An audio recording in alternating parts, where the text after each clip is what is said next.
На програмата на владата успеавме, пример, да градиме 2 спортски сали во ниво на општината Неготино и Градец. Успеавме да реконструираме тотална зграда, што беше зграда на црвени блокови, без прозорци, без училиштето на им фрашови. Едно училиште што 19 години стоеше така. За прв пат се направи гимназија. Се отвори гимназија, се поделивме со гимназијата од Панче Поповски или гимназијата Гостивар, што долго време сме биле подрачни паралелки на гимназија Гостивар.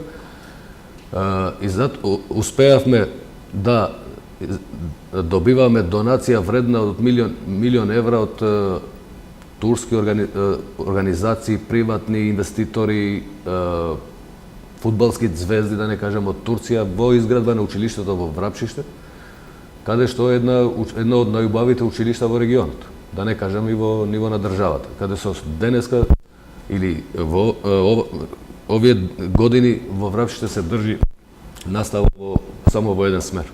Значи, од прва до 9-та паралелка сите се од сабајле во 8 до 1 саатот и сите со своји кабинети, сите со своји училници и така натаму.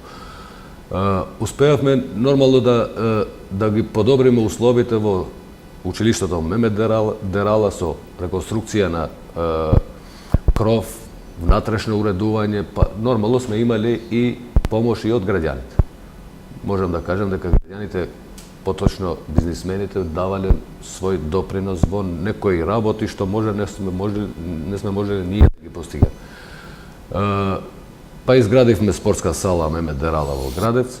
Во тек сме уште и со 2 спортски сали што треба да се изградат. Во 2017 е во програма спортската сала во село Врапшиште или во училиштето на село Врапшиште и останува и 4-та во село Добридол и сите 4 подрачни училишта ќе бидат во иднина со спортски сали, со спортски терени.